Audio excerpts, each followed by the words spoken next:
Patreon. Yes. So, what's the prompt here? Mom and I. Go ahead Sure. and So read it. this was Or read it. Dad's homework to us from September. He said, "Mom and I started watching all the Magnum PI shows. We started at the first episode and now are up to episode number 35. Tom Selleck is now the actor in Blue Bloods. People know who he is today. Magnum PI started in 1980. Mom and I were dating and such at this time. We are watching the show on Amazon Prime. I wonder if Netflix or some other platform has it too. This is just Dad talking and explaining, putting the premise up. The question being, could you Yeah. guys watch the first show in the first season and comment about if you think he was a good actor in the beginning of the series? Remember, that would have been a pilot show." And then he goes on to say after Right. that, they would have had no idea that it would go forward. Would YouTube have the first show? I'm trying to do stuff that won't be super hard and that costs nothing. Mom and I are really liking the series. Obviously, we've not seen most of them.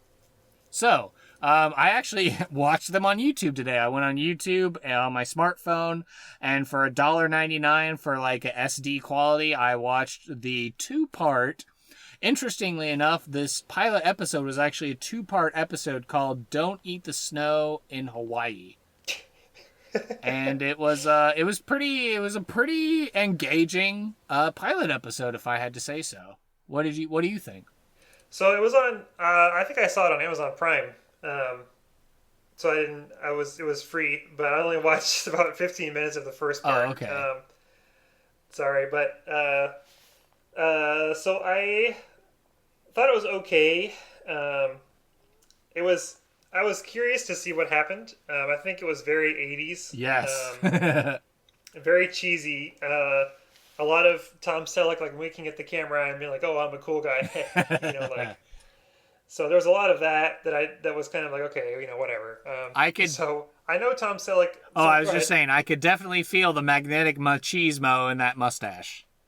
The thing that I know Tom Selleck from the most is actually Friends, because he has a guest part that he's like a side character in Friends for several episodes. So that's like the main thing that I've seen him in.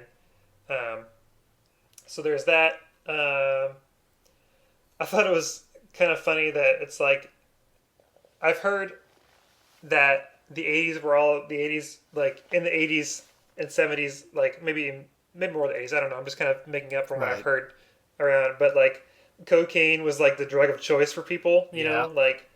And so it's like the guy got caught with cocaine in his stomach, and like they didn't even like it wasn't even a thing to them. They're like, "Oh yeah, he had cocaine in his stomach." It wasn't like, "Oh, he had cocaine in his stomach." It was like "Oh yeah, it happens." People like smoke cocaine all the time, and I was like, "Oh, that's kind of strange." Yeah, I Uh, suppose it was the designer drug. I guess there's always that joke. Maybe it was from Airplane or something else, but it's like, cocaine, what a hell of a drug, or something like that.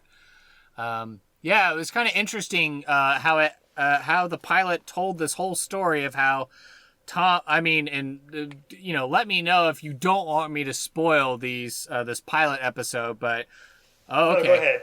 Go all for right. it. Well, the whole episode kind of gives you the whole arc of his character, how he started off, I guess, in the Navy somehow in Vietnam. So maybe he was a Navy SEAL or something like that in Vietnam.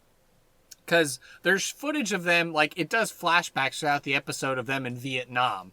And they're fighting in Vietnam. And then it, flashes back to the present day of the show. And, they do this for a reason, because after the end of all the flashbacks, you finally reveal who the bad guy is that had his buddy murdered. And so I guess he is a disillusioned guy after Vietnam and serving his time in the military. And so he just becomes a private eye here on the Hawaiian Islands. He lives in the guest house of some rich dude's manor. And Higgins is the butler who looks after the manor with the Doberman dogs Zeus and Apollo.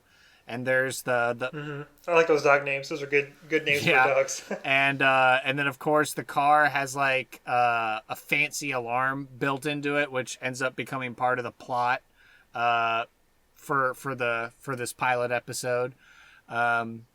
Yeah, and it's just kind of interesting how, like, you know, Tom Selleck is like this obvious babe magnet, or I think one of his associates is like a former helicopter pilot guy, and I noticed all his lines were like, "Whoa, check out the bazongas on that babe," or "Ooh, I like that girl with the sprayed on dress," and stuff like that. And like, okay, I guess he's the maverick hotshot helicopter pilot from Vietnam that's like a womanizer or something like that, who's I guess supposed to be a cool dude. But it's interesting how there's a couple of scenes where like Tom Selleck could do the obvious, oh, I'm the hero, so I get the babe thing, because the guy's brother, the guy's sister comes to, you know, collect her brother and help solve the case. She's in the guest shower, and like Tom Selleck sees her naked and like gives her a towel, and there's a thing where they get really close and they're gonna kiss, but then he like, it's the kind of the thing where he's like, who's gonna sleep on the couch, and he kind of like pushes her onto the bed playfully and stuff. And then at one point it's like raining, and you know, she's distraught, and he's like, look, you're distraught, you're confused, like, I like you too. She's like, I didn't ask you to be my big brother. And he's like, you know, oh, the timing would work out better, you know, and I'm not going to take advantage of you. So I was kind of like, oh, look at that. Tom Selleck, Thomas Magnum being kind of like this forward thinking sort of dude, I guess, in the pilot, where he's like obviously not taking advantage of her, although near the end of the episode, there's a shot of her sleeping, and I'm not sure if it's supposed to imply that they consummated their little hookup, or she just slept in the bed and he slept on the couch. I don't know. They didn't show that part, but and he's not above spying on people when they're swimming too. Oh yeah, that's right. Yeah, the girls that were staying at the house get topless and they go in the tidal wave pool, and he's like trying to check him out while he's trying to call his buddy, like, well, hey, why weren't you at the airport? And that's when he finds out, oh, he was killed. And then he's like, what? So he was. Yeah, I was gonna make a bad joke about him being full of cocaine, but that was insensitive, so I decided not to. Right. But by the end of the episode, you figure out that it was the former squad leader who's like this gangster who's like dealing in gold bullion or something like that. So, and then like, it was kind of interesting the way the episode ended, because they, you know, and it's interesting. It's kind of like this 80s way of doing a noir detective show, because Tom Selleck comes on as like a voiceover. Maybe not the best quality of a voiceover, but he's kind of doing it like a old school black and white film noir. He's like, I don't know how I knew, but I had a gut feeling. And he's talking like that throughout the episode. But he gets his gut intuition, knowing that I took a picture of this guy on the boat. That must be the bad guy. I think I remember who stood like that before. And I guess I had the hunch of knowing which time at the airport he was going to be at. And he locks eyes at them. They go in the bathroom and they have their little showdown speech about like, why'd you leave me in Vietnam? And it's like, well, we did come back for you, but you weren't there. And there's a shootout, and Tom Selleck gets shot in the same wound that he reveals in the beginning of the episode, but he shoots his former commander like right in the heart. And then he does a thing. He does a thing where Tom Selleck slides his gun over, and then he takes like the squad ring off the other guy and like holds it to his heart.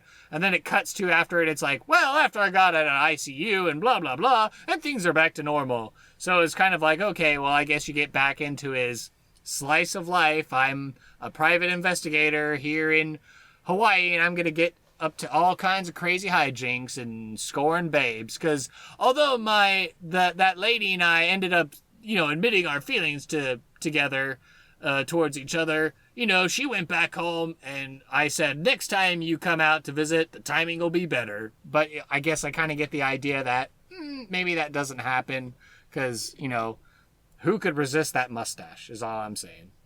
I also think the Hawaii connection was cool because your mom lived in Hawaii for a while, right? Yeah, she went to college at Chaminade on one of the islands, and she always is quick to talk about how one of her friends got to be one of the extras in at the end of one of the episodes. So they're probably cool. watching through, so mom can be like, "Oh, I know her. I was in class with her." So You sound just like Oh her. boy. I'm just kidding. But Cool. yeah, it's an interesting piece of 80s film and television history. And certainly if you watch Stranger Things season 3, you can definitely see the vibe that Hopper was picking up on in that season. Oh well, now I have to go back and I'll have to go get into season 3 because I haven't gotten to that yet Oh either. man, Stranger Things. And now they're renewed for a 4th season, so Maybe after Agents of Shield, I'll go back to Stranger yeah, Things. man, Stranger Things is picking up, man. It's getting more and more intense and rad. All right. Well, I gotta run. Elvia's waiting for me. Okay. All right. Well, then that concludes this Patreon episode. We'll follow up with you to figure out what homework you're going to give us for October. Until next time, our hi-fi heroes. Peace!